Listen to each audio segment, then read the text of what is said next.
Good afternoon. Welcome to Sunday in Lovettsville, Virginia. It's about 40-ish or so it's a little chillier than it's been, and there's no sun out, and it's windy, and they're talking about it being wet, although it doesn't look right now if it's going to be that way.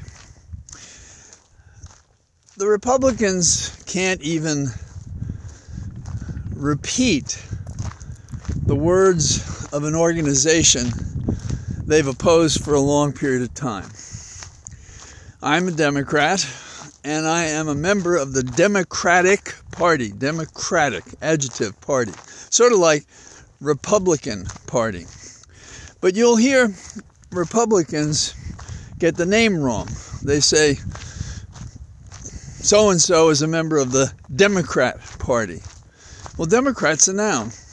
Not that it should surprise us that their knowledge of grammar and appropriate use, much less respect for the party of an organization that is not theirs. So they rename it publicly. And I guess this is the strength and the weakness of the Republican Party, that when they're not lying, they're reforming words to make you say, well, that's strange, why that?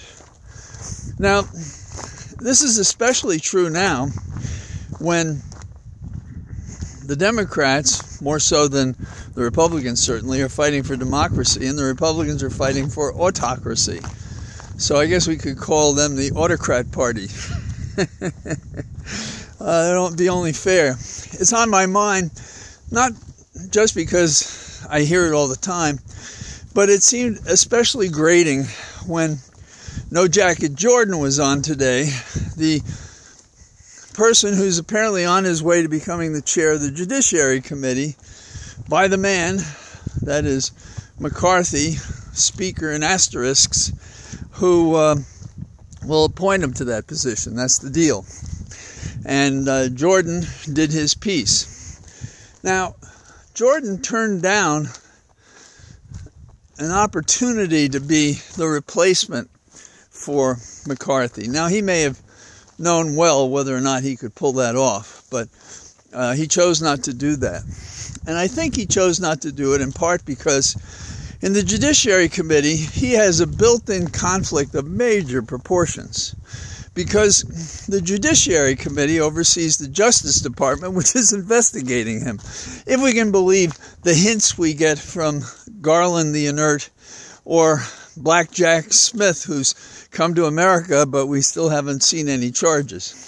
I'm sorry to be so hard on it, but, tick-tock, this is 2 years and counting. So I'm a little outraged and amazed that anybody calls himself a prosecutor hasn't gotten on this case already. But let's put that aside. So Jordan is going to be the chair of the Judiciary Committee, in charge of the purse for the Justice Department. And during these events, just to go over a couple of them, keep in mind that he was ultimately subpoenaed for what he knew, and he didn't show up, and for that failure, the January 6th committee has referred him to the Ethics Committee for sanctions for his failure. So he is going to be issuing subpoenas, having ignored subpoenas about his own misconduct.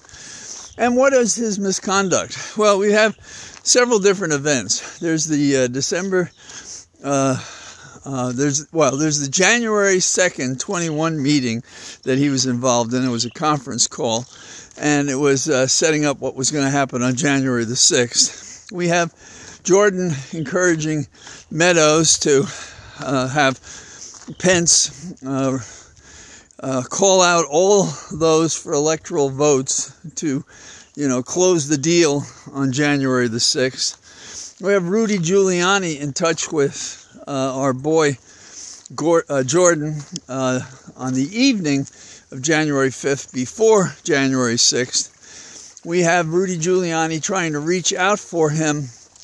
Let's see, it was when they were going to resume business after the assault on the Hill had finally subsided. And so we have finally Jordan seeking pardons. for himself and others. And again, to revisit, why do you seek a pardon? You seek a pardon because you did something wrong and you want to be free of the punishment of the crime that you are implicitly admitting and necessarily admitting that you committed. So this is who would head the Judiciary Committee. Now, let's go into a little bit, what is the nature of the conflict? This goes back to merry old England.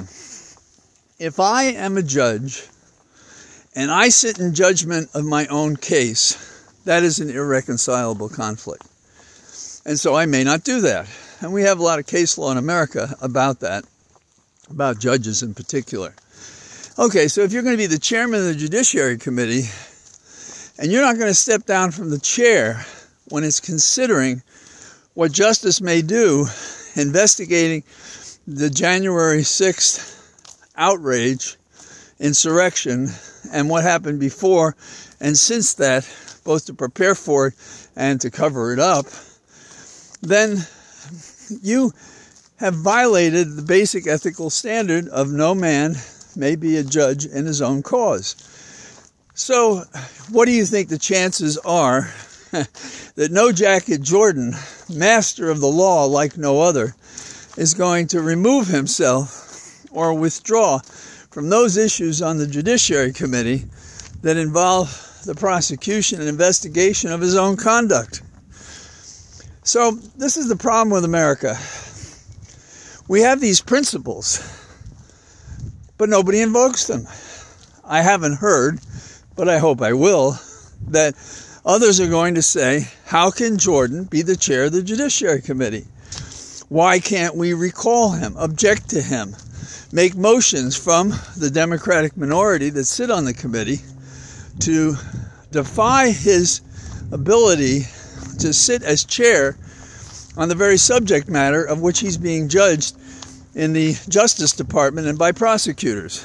So, that's a little bit of my analysis. I think that what I've just discussed is a case study of what we should be doing, one by one, every step of the way, when the power of the House, the people's house, is being used and abused to make political hay and to spend taxpayers' money and time and to avoid doing the agenda that is the government's business for these political advantages.